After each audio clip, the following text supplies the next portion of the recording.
পিঠে তো অনেক রকমভাবে বানিয়ে খেয়েছেন। এবার এইভাবে করে ময়দা দিয়ে খাস্তা মুচমুচে রসালো মুখরোচক স্বাদের ফুলঝুরি পিঠেটা তৈরি করে দেখুন। বাড়ির সবাই খেয়ে অবাক হয়ে যাবে।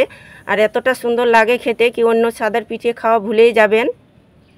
নমস্কার বন্ধুরা, প্রতিমা কিচেন ভিলেজ ফুডের নতুন একটা ভিডিওতে সকলকে স্বাগত জানিয়ে আজকে রেসিপিটা শুরু করছি। আর আজকে আমি আপনাদের সঙ্গে শেয়ার করব শীতের সেরা মুচমুচে খাস্তা ফুলঝুরি পিঠা। এইভাবে করে বানিয়ে দেখুন, অন্য পিঠে খাওয়া ভুলেই যাবেন। আর বানানো তো জলের মতন সহজ, একবার দেখাতে যে কেউ তৈরি করে নিতে পারবে। হাতে গোনা মাত্র 2-1টা উপকরণ দিয়ে তৈরি করানো হয়ে যায়। ভীষণ সহজভাবে বানিয়ে দেখাবো। তো কীভাবে বানাচ্ছি বন্ধুরা স্কিপ না করে পুরো ভিডিওটা দেখবেন। আশা করি আজকের পিঠা রেসিপি দেখতে ভীষণ ভালো লাগবে। আর যে সকল বন্ধুরা এখন পর্যন্ত চ্যানেলে নতুন হয়ে থাকলে প্লিজ চ্যানেলটিকে সাবস্ক্রাইব করে আমার পাশে থাকবেন। আর যারা যারা ফেসবুক পেজটাকে দেখছেন তারা পেজটাকে ফলো করে আমার পাশে থাকবেন। তাহলে বন্ধুরা ফুলঝুরি পিঠেটা বানানো শুরু করি। ফুলঝুরি পিঠের ডোটা তৈরি করবার জন্য প্রথমে আমি একটা বাটি নিয়ে নিয়েছি। আর এই বাটি মেপে দিয়ে দেবো 2 বাটি ময়দা।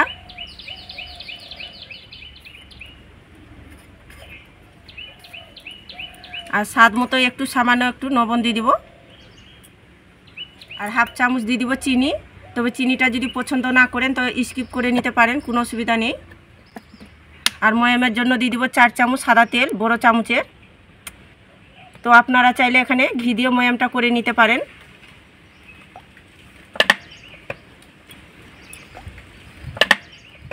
এবার হাত দিয়ে খুব ভালো করে ময়াম করে নেব। আর যত বেশি ময়ামটা করানো যাবে তত কিন্তু ফুলঝুরি পিঠেগুলো খাস্তা মুচমুচে আর রসালো তৈরি হবে। খেতে কিন্তু ভীষণ ভালো লাগবে। তাই সময় নিয়ে কিন্তু ময়ামটা করে নিতে হবে। আর এইভাবে করে ঘুষে ঘুষে ময়ামটা করে নিতে হবে।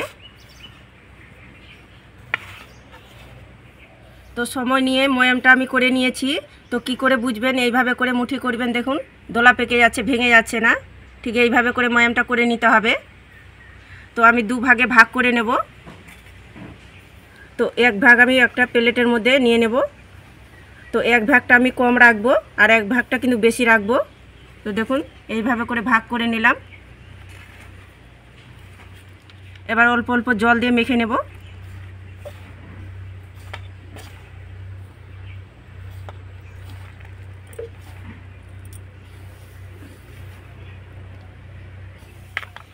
অল্প অল্প জলটা দিয়ে মেখে আমি ডোটা তৈরি করে নিয়েছি একেবারে সফট করে। ঠিক এইভাবে করে ডোটা তৈরি করে নিতে হবে। এবার যে ময়দাটা প্লেটের মধ্যে রেখেছিলাম সরিয়ে, সেটা আমি বিটের রস দিয়ে মেখে নেব। তো এখানে আমি বিটের গ্রেট করে নিয়েছি। গ্রেট করে আমি ছেঁকুনিতে ছেঁকে রসটা বের করে নিয়েছি। এই রসটা দিয়ে অল্প অল্প দিয়ে মেখে নেব আর ডোটা তৈরি করে নেব।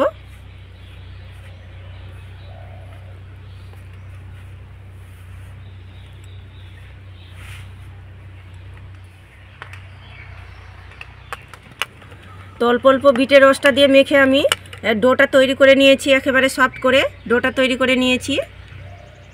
ফুলঝুরি পিঠের জন্য সেরাটা তৈরি করে নেব। তার জন্য উনুন ধরিয়ে কড়াই বসিয়ে দিয়েছি। তো 1/2 বাটি দিয়ে দিব চিনি।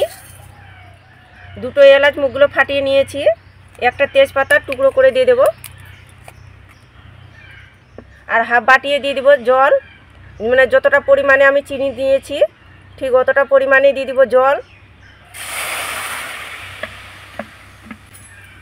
নাড়াচাড়া করে আমি ঘন চিটচিটে সেরাটা তৈরি করে নেব। চিনি জল নাড়াচাড়া করে আমি ফুটিয়ে নিয়েছি। আর ফুটিয়ে কিন্তু ঘন সেরাটা তৈরি করে নিয়েছি। আর পিঠের জন্য একটু ঘন সেরা তৈরি করে নিতে হবে চিটচিটে। সেরাটা হয়ে গেছে, এবার নামিয়ে নেব। এবার বাটির মধ্যে সেরাটাকে ঢেলে নেব। যেহেতু ঘন চিটচিটে সেরাটা তৈরি করেছি তার জন্য একটু পাতি লেবুর রস দিয়ে দিব সামান্য একটু। তাহলে কি হবে, সেরাটা জমে যাবে না। তো এবার আমি ফুলঝুরি পিঠেগুলো তৈরি করে নেব। তো এবার আমি ডোটা থেকে লেচি কেটে নেব। হাতের মধ্যে নিয়ে গোল করে নেব। তো গোল করে চ্যাপটা করে নিয়েছি। এবার অল্প কর্নফ্লাওয়ার দিয়ে বেলুনিতে বেলে নেব। আর চেষ্টা করবেন কর্নফ্লাওয়ার দিয়ে বেলানো, তাহলে সব থেকে ভালো হবে পিঠেগুলো। যতটা সম্ভব পাতলা করে আবার বেলে নেব।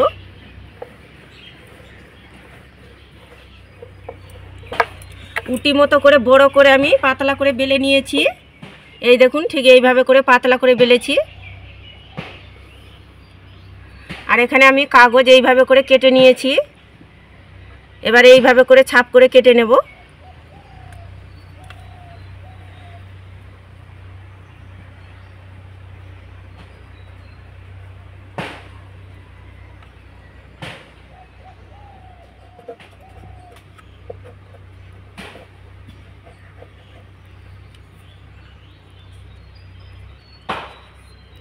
এইভাবে করে আমি ছাপ করে সমস্ত কেটে নেব।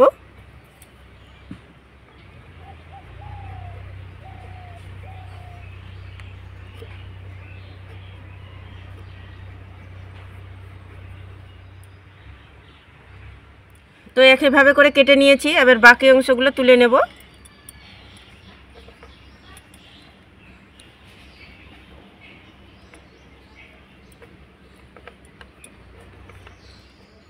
বিটের রসটা দিয়ে যে মেখে ডোটা তৈরি করেছি সেটাও কিন্তু একইভাবে করে বেলনিতে বেলে কেটে নিয়েছি। আর এখানে একটা বাটি নিয়েছি, 1 চামচ নিয়ে নিব ময়দা। বাটির মধ্যে সামান্য একটু জল দিয়ে গুলে নেব।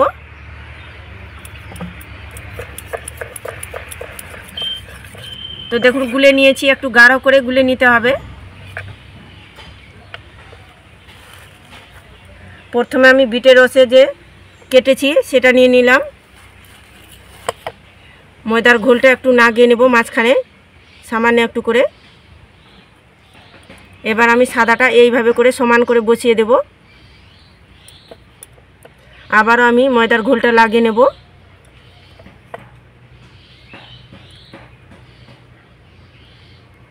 এইভাবে করে পরপর আমি 10টা বসিয়ে দেব। তো আপনারা 8টাও বসাতে পারেন, এমনকি 7টাও বসাতে পারেন নিজেদের পছন্দ মতো করে।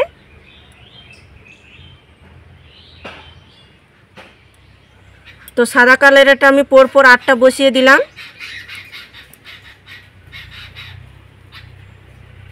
আর নিচে একটা বিটের রস দিয়েছি, আর একটা উপরে দেব, এটা দিয়ে হচ্ছে 10টা। তো দেখুন এইভাবে করে সমান করে বসিয়ে দিলাম।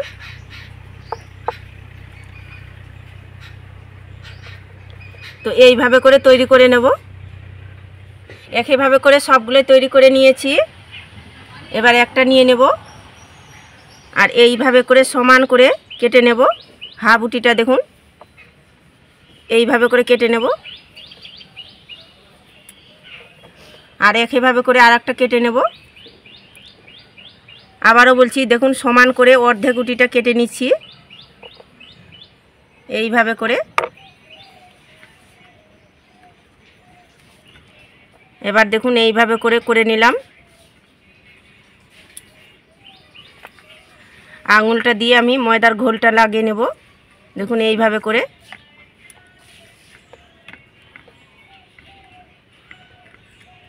এবার দেখুন এইভাবে করে বসিয়ে দেব।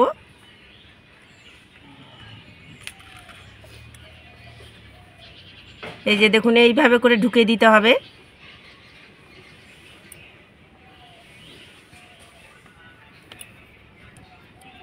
তো দেখুন এইভাবে করে সমান করে ঢুকিয়ে নিয়েছি। আর এইভাবে করে চেপে দিতে হবে, আর এইভাবে করে সেট করে নিতে হবে চেপে। তো দেখুন একটা আমার তৈরি হয়ে গেল।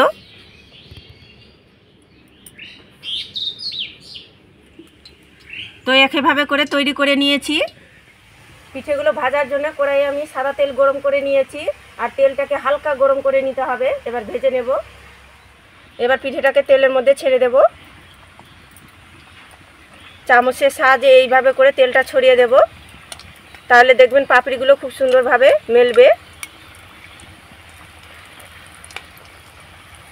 আর এইভাবে করে একটু পাপড়িগুলো মেলে দিতে হবে। খুব অতিরিক্ত তেল গরমের মধ্যে দিবেন না, নাহলে পাপড়িগুলো মেলতে চাইবে না।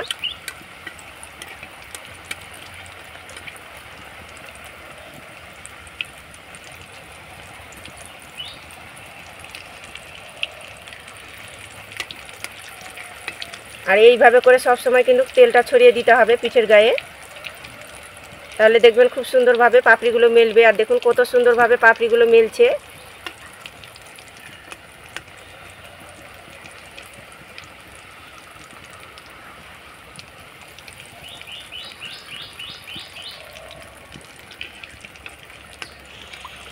এবার পিঠেটাকে উল্টে পাল্টে দেব।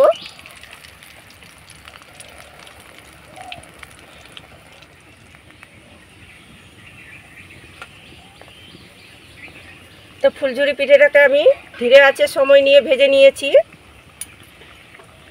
হয়ে গেছে। এবার তেল ঝরিয়ে তুলে নেব। এই দেখুন শুধু ফুলঝুরি পিঠেটা কতটা সুন্দর লাগছে দেখতে, ঠিক ফুলের মতন লাগছে দেখতে।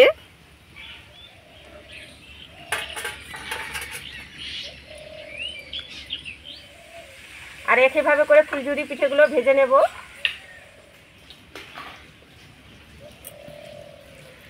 যখন ছাড়বেন তখন কিন্তু তেলটা যদি অতিরিক্ত গরম থাকে তো হালকা ঠান্ডা করে নেবেন তেলটাকে, আর এইভাবে করে চামচের সাহায্যে ছড়িয়ে দিতে হবে।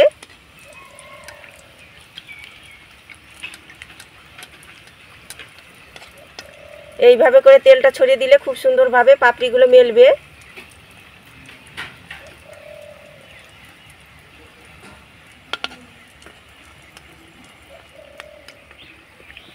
এইভাবে করে অনাবর্ত কিন্তু আমি তেলটা ছড়িয়ে দিয়েছি, আর কি সুন্দরভাবে পাপড়িগুলো মেলেছে দেখুন। আর ফুলঝুরি পিঠেটা কত সুন্দর লাগছে দেখতে। এবার উল্টে পাল্টে দেব। আবারও বলছি, উল্টে পাল্টে সময় নিয়ে ভেজে নিতে হবে, তবেই কিন্তু খেতে ভালো লাগবে।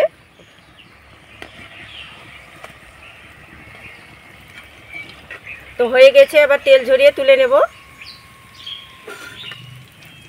এই যে দেখুন, দেখতে কত সুন্দর লাগছে ফুলঝুরি পিঠেটা, দেখে কিন্তু মন ভরে যাচ্ছে। তো ফুলঝুরি পিঠেগুলো সবগুলো ভেজে আমি প্লেটের মধ্যে সুন্দর করে সাজিয়ে নিয়েছি। আর সেরাটা যে তৈরি করেছি, তো চামচের সাহায্যে অল্প করে নিয়ে পিঠের মধ্যে এইভাবে করে ছড়িয়ে দেব।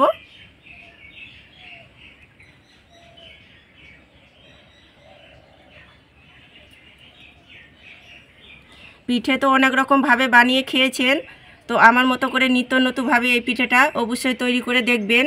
বাড়ির সবাই খেয়ে কিন্তু অবাক হয়ে যাবে, আর ভাবতেও পারবেন না পিঠেটা এত সুন্দর লাগে খেতে। যেমনি রসালো হয় আর তেমনি মুচমুচে খাস্তা। আর বাড়িতে বানিয়ে রেখেও এটা কিন্তু 1 সপ্তাহ পর্যন্ত খেতে পারবেন। ভীষণ খেতে ভালো লাগে। একবার বানিয়ে দেখুন, অন্য পিঠে খাওয়া ভুলে যাবেন।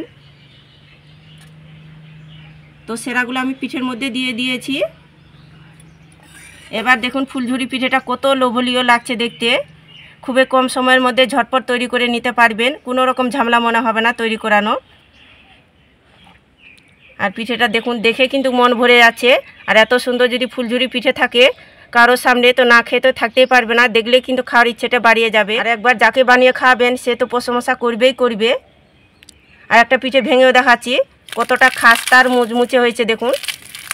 মুখে দিলেই কিন্তু মিলিয়ে যাবে। যেমনি রসালো খাস্তা মুচমুচে হয়, তেমনি কিন্তু পিঠেটা মুখে দেওয়া মাত্র মিলিয়ে যাবে। একবার শুধু বানিয়ে দেখুন, ভাবতেও পারবেন না পিঠেটা এত সুন্দর লাগে খেতে। দুর্দান্ত লাগে খেতে। আর দেখলেন তো ফুলঝুরি পিঠেটা বানানো কত জলের মতন সহজ। তো আপনারাও এই শীতকালে একবার হলেও তৈরি করে দেখবেন আমার মতো করে, আর খেয়ে কেমন লাগলো অবশ্যই কমেন্ট করে বলবেন। আর আজকে আমার ফুলঝুরি পিঠেটা কেমন লেগেছে তো অবশ্যই কমেন্ট করে বলবেন। আর ভালো লাগলে একটা লাইক করে বন্ধুদের সঙ্গে ভিডিওটা শেয়ার করবেন। তো ভিডিওটা এখানেই শেষ করছি, দেখা হচ্ছে আবার নতুন কোনো রেসিপির সঙ্গে।